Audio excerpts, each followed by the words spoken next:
All right, so hey guys, you guys, we're back for some match preview for La Liga action. Now, obviously, as you guys can tell, this is extremely late. I really should have done this a lot earlier. Sadly, though, I had some stuff to do last night, so hence the reason why I woke up late today. And here we are, guys. So we have our match preview for Elche versus Barcelona. Now, for me in this game, I'm very worried. This is the type of game that I could see us dropping points in. And to make matters even worse, there is no Lionel Messi on the team. We all know how detrimental he is to the team, how important he is to the team. And without Messi, we are in a very bad position. As you can see already right now in La Liga, Sevilla already currently 2-0 up against Cadiz. I believe they're at home. So basically, there's a lot of pressure on us to perform tomorrow. That if we do not get a victory tomorrow, we can find ourselves not even finishing third. Because like I said before, guys, I think for me this season, we have to at least finish third. Fourth wouldn't be necessarily bad. It wouldn't be ideal per se, though. I would want to get third. Now, in addition to that, I also want to make things clear that we basically have played 4 matches since our last La Liga match, which was against Granada. And some of you guys are probably asking, how is it 4 matches? I'm pretty sure it was 3. Well, if you think about it, we played 120 minutes all 3 of those games. And if you do the math, 120, 360. 360 divided by 90, because each game should be 90 minutes. That's 4 matches. So basically, we played an additional match. So already these players are coming into this game very fatigued, very tired. Some of these players have not been. Some of these players have played a lot of those minutes, and I think it's in this game. It's very important that we score an early goal, because if we score an early goal, then I think the victory will probably be wrapped up, right? However, if we later on and try to go for the goal the 60th to 70th minute, I don't think we'll be able to hold on and keep a 1-0 win. I really don't think so. So I think it's very important that we score within the first 30 minutes of the game.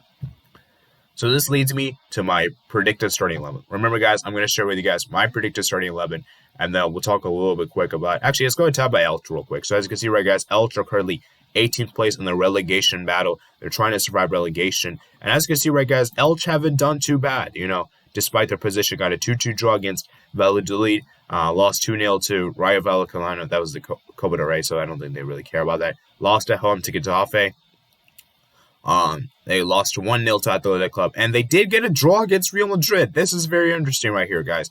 2-2 draw against Osasuna, and Atletico Madrid 3, Elche 1. So, as you can see here, guys, most of these games, Elche have found the back of the net. They can score a goal. So I think it's very important that we take note there is that even though defensively they may not be great, they can score a goal. And I mean, we look at the position right now. Let me see how many goals they have scored. They've scored 16 goals, which isn't too bad.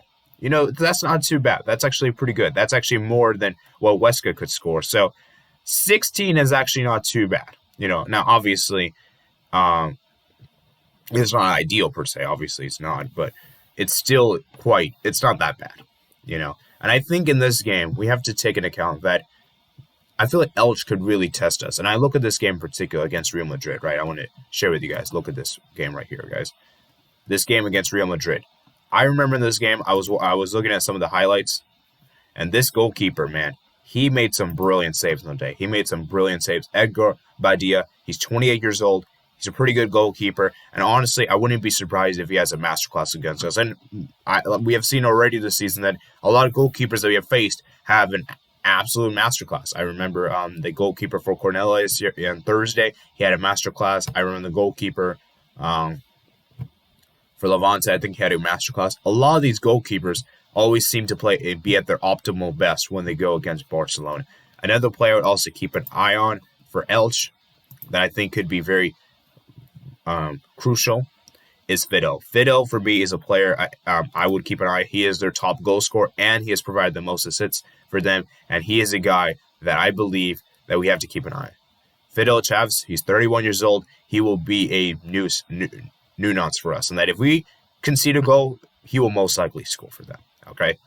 So these are some of the crucial players. Like I said, I don't want to go too much into these because, like I said before, guys, we have to I don't think there's that many detrimental players and many crucial players. However, I do want to quickly mention our team, the opposition, real quick. Okay, so these are 2 players I would say are very important for Elche, and that if they want to get a victory or even a draw, these are the 2 players they have to have a masterclass tomorrow. And they play in a very 4-4-1 shape, and yeah. So, I mean, let's look at the recent game. What formation they played with. 5-4-1. Ooh, this is interesting. They played in a 5-4-1. Okay. I could see maybe, I don't know what formation they'll go with tomorrow. I could see them maybe going for a back five to like to make it harder for us to press and get into the back line. And so I wouldn't be surprised if they do that kind of way. Okay. Now we move on to the game against Barcelona. Now here is my predicted starting 11, as you can see right, guys. So here's the predicted starting 11. So in goal, I have ter-stegen. I think ter-stegen will obviously start. This is no questions whatsoever. Jordi Alba, of course, he's going to start, despite me not being that impressed with Jordi Alba. I think attacking-wise has been great.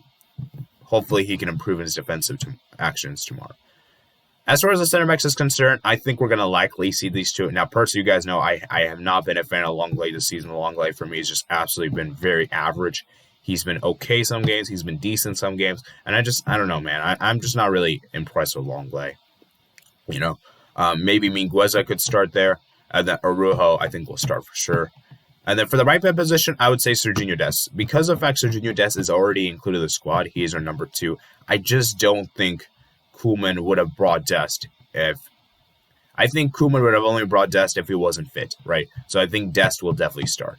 Otherwise, if he isn't fully fit, I could see Mingueza on the right and then potentially maybe Umtiti in the center back position. You know, I think Umtiti could start tomorrow. However, we all know that I don't think Umtiti is really that high in the pecking order. Personally, though, I'd love for Umtiti to start considering he hasn't played whatsoever in a while. And I do think that on his day, when he's fully fit, I think he is one of the best center backs in the world. I'm just going to say that right now. For the midfield, I'm going to say Busquets will definitely start. Pedri probably will start, and De Jong will probably start. I think it's a good midfield that we have. De Jong didn't play whatsoever against Cornella, which is great. And Pedri, he played I think he played extra time, and I think he played a bit towards the end of the second half. So I think he should be ready. And Busquets, I think he'll be fine. Now for the attack. This is where things get very interesting because I don't really particularly. I think we could make some variations attack. I would love to see Conrad De La Fuente start. Obviously, we know that probably won't happen. Potentially Collado, I think would be a good option. You know, so Griezmann, Braithwaite, and Dembele.